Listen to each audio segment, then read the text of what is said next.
Hi, I'm Arnie Gunderson from FAIRWINDS, and it's June 5th, Sunday. I wanted to talk to you today about emergency planning. Now, emergency plans are kind of unique to nuclear power plants. Coal plants don't have them, oil plants don't have them, windmills and solar farms don't need them either. Way back when nuclear regulations were started, the people recognized that nuclear plants were different, and there would be a need to evacuate lots of people in the event of a nuclear accident. So they came up with a law to implement those concerns. So there's a thing called the Code of Federal Regulations. Now, every agency has their own Code of Federal Regulations, and the nuclear one is Part 10 of the Code of Federal Regulations. So 10 CFR is nuclear law.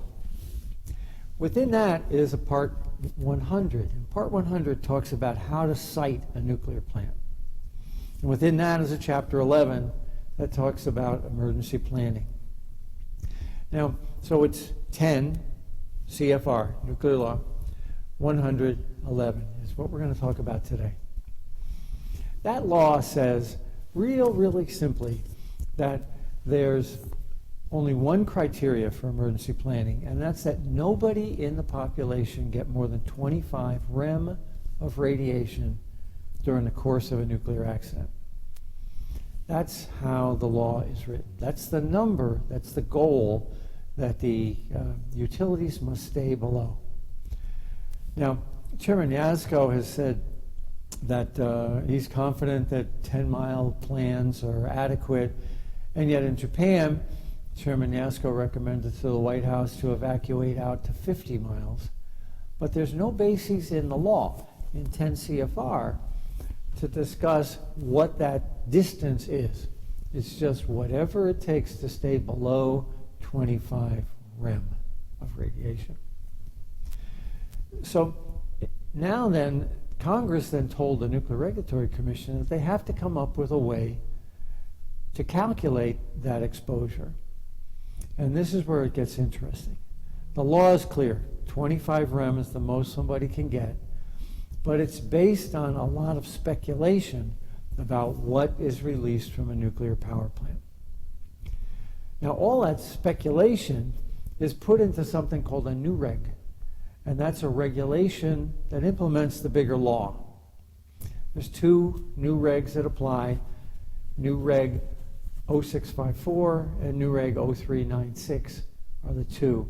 But anyway, they're just a compilation of all of the speculation that the Nuclear Regulatory Commission assumes when they try to implement 10 CFR 100.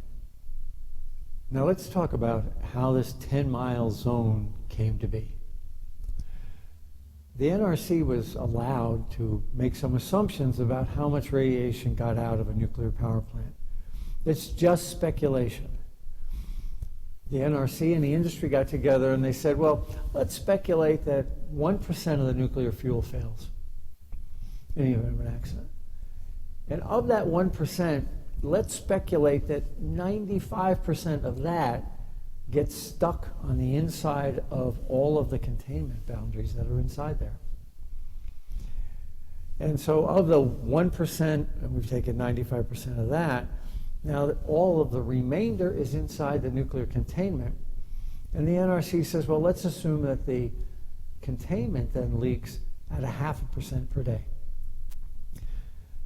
So the speculation that only 1% of the fuel fails and that 95% of that gets stuck on the walls, and that then only 0.5% of what it remains is released every day, is the basis that the nuclear industry and the Nuclear Regulatory Commission come up with when they determine the emergency planning zones around a nuclear reactor.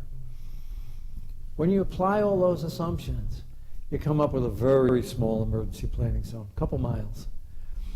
So the NRC said, well, let's go out to 10 miles. And that's in New Reg 0396.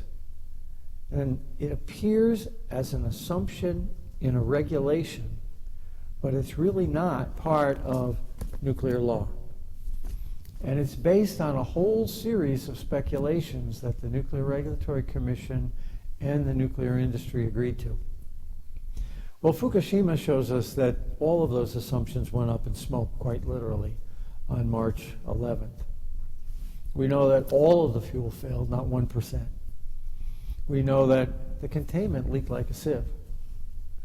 So the speculation that was nuclear regulation on March the 10th really has no basis in fact since March 11th.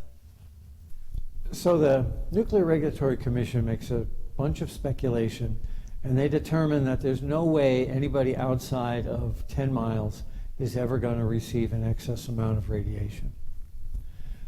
Now then, they have to develop a written evacuation plan for people inside that 10-mile zone. And here's what that written plan speculates. According to the Nuclear Regulatory Commission, school bus drivers who have families outside the 10-mile zone will leave their families, hop in the school bus, and drive into the nuclear accident to evacuate kids at the local high school. According to the Nuclear Regulatory Commission, those school bus drivers will leave their families outside, drive into the accident to evacuate elders in elder housing. According to the Nuclear Regulatory Commission, parents won't drive to school to rescue their kids. They'll drive away from the nuclear accident and wait for the school buses to come to them. Now, it's actually a little worse than that, because the most likely type of a nuclear accident is caused by a loss of off-site power. That's what happened at Fukushima. The power system around the plant broke down. Well, if that happens, not only will the plant not have power, but the streetlights won't work. According to the NRC, the streetlights do work. Not only that, but your home lighting won't work and your radio and TV won't work. But according to the NRC, you'll be able to contact the outside world by phones or by radio or by television. But remember, the most likely cause of a nuclear accident is loss of off-site power, and that's never been part of an emergency plan, assuming that all of that does not work.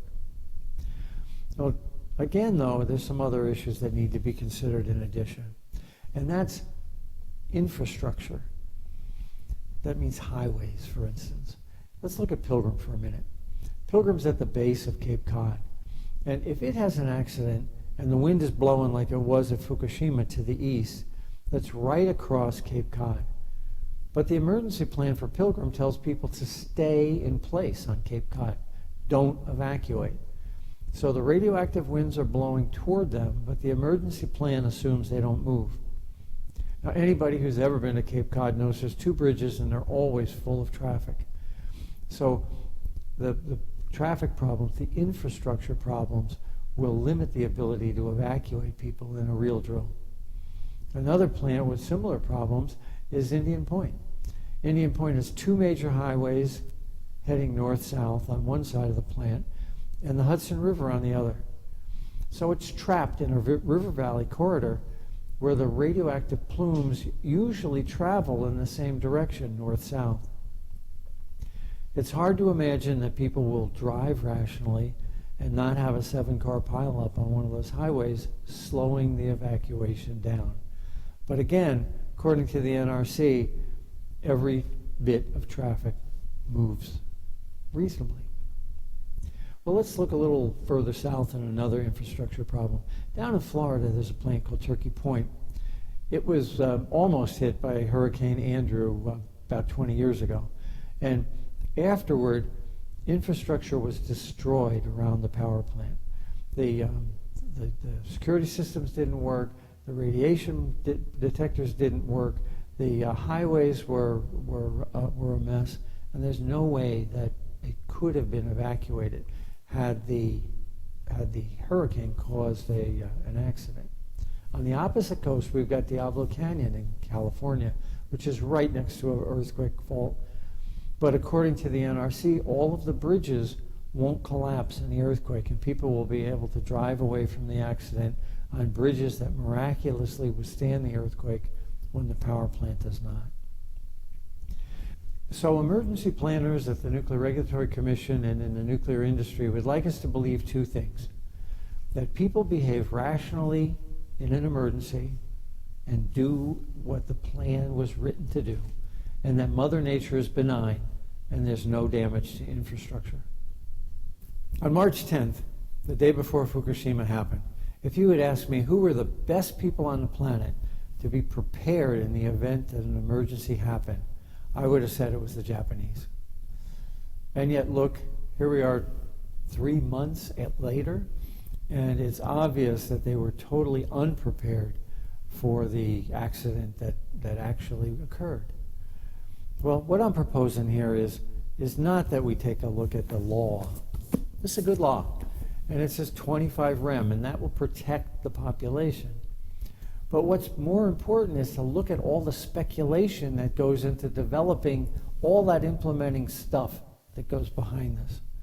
It goes into, let's take a look. What did we learn from Fukushima about how much radiation can be released from an accident? What did we learn from Fukushima about the condition of the infrastructure after an accident? And take all of that and come up with better emergency planning. When I factor in all the things I just discussed, fuel failures, containment failures, winds that blow in more than one direction, irrational behavior, destroyed infrastructure, I reach the conclusion that the NRC needs to demand emergency plans out to 50 miles, not 10, just like the United States required in Japan. If it's good enough for Americans living in Japan, it's good enough for us back home. I'm sure it will be more expensive, but the goal of the Nuclear Regulatory Commission should be to protect us, not industry profits.